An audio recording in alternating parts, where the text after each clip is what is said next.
Alhamdulillahi Rabbil Alamin. Bertolak belakang dengan syariat Islam. Pancasila, satu, ketuhanan yang Maha Esa. Kalau kita mengatakan ketuhanan yang Maha Esa, benar, ketuhanan. Tapi ketuhanan, masalahnya di sini ketuhanannya adalah Tuhan banyak orang, Tuhannya banyak agama. Orang Nasrani bilang juga Tuhan Maha Esa. Ya, Maha Esa apa enggak? Mereka yakini itu apa enggak? Oh, berarti antum juga ragu. Ana juga ragu kalau gitu.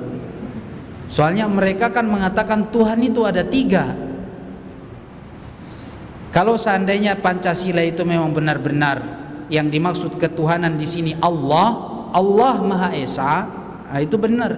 Tapi kalau ketuhanan bahasanya masih umum, ya, masih penuh, masih butuh dengan apa?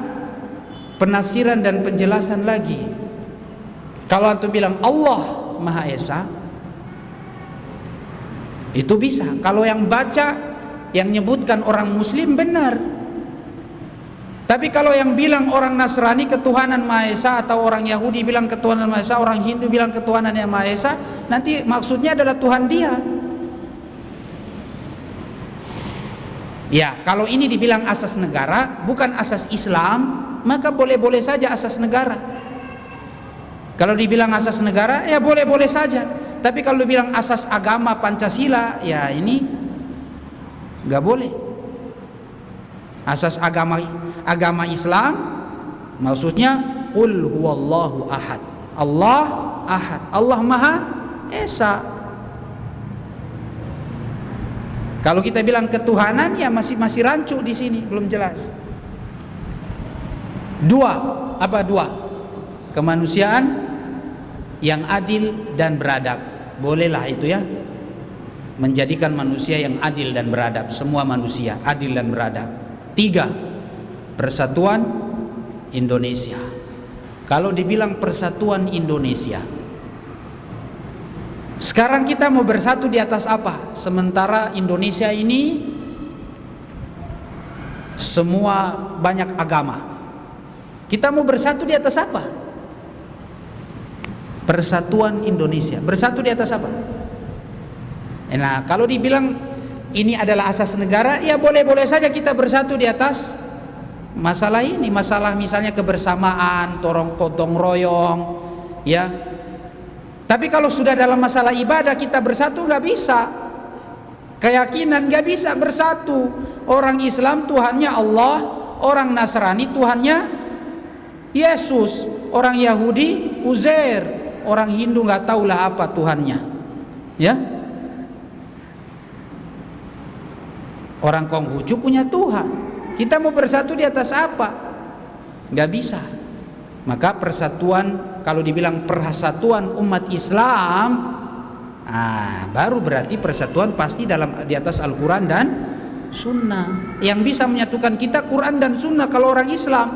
Tapi kalau semua agama nggak bisa. Keempat, kerakyatan yang dipimpin oleh hikmat kebijaksanaan dalam permusyawaratan perwakilan. Ini Ustadz nggak hafal, udah lama nggak hafal Pancasila, ya. Iya, ini juga nggak apa-apalah, jalan aja, itu kemanusiaan. Yang terakhir, yang kelima, keadilan sosial bagi seluruh rakyat Indonesia. Ya nggak apa-apa. Tapi kalau pertama dengan yang ketiga ini bermasalah, ya. Pertama dan ketiga ini bermasalah. Jadi kalau bilang asas negara boleh-boleh aja, tapi kalau asas agama nggak bisa, ya. Dan apakah dengan Pancasila ini kita katakan Indonesia adalah negara Islam? Ya nggak bisa. Kita nggak bilang Indonesia negara Islam. Kita bilang Indonesia agama demokrasi. Ya apa enggak? Ya apa enggak? Kalau antum bilang Indonesia negara Islam, nggak bisa. Karena aturan asasnya adalah Pancasila. Undang-Undang Dasar 45, Itu adalah aturan negara kita. Ya. Kalau kita mau bilang Indonesia adalah negara kafir juga nggak bisa. Presidennya Muslim, mayoritasnya umat Islam. Maka kita bilang Indonesia adalah negara demokrasi yang mayoritas umatnya adalah Islam. Pemeluknya adalah pemeluk Islam. Agama yang dipeluk adalah Islam. Itu saja. Jelas di situ? Iya. Wallahu a'lam bis-shawab.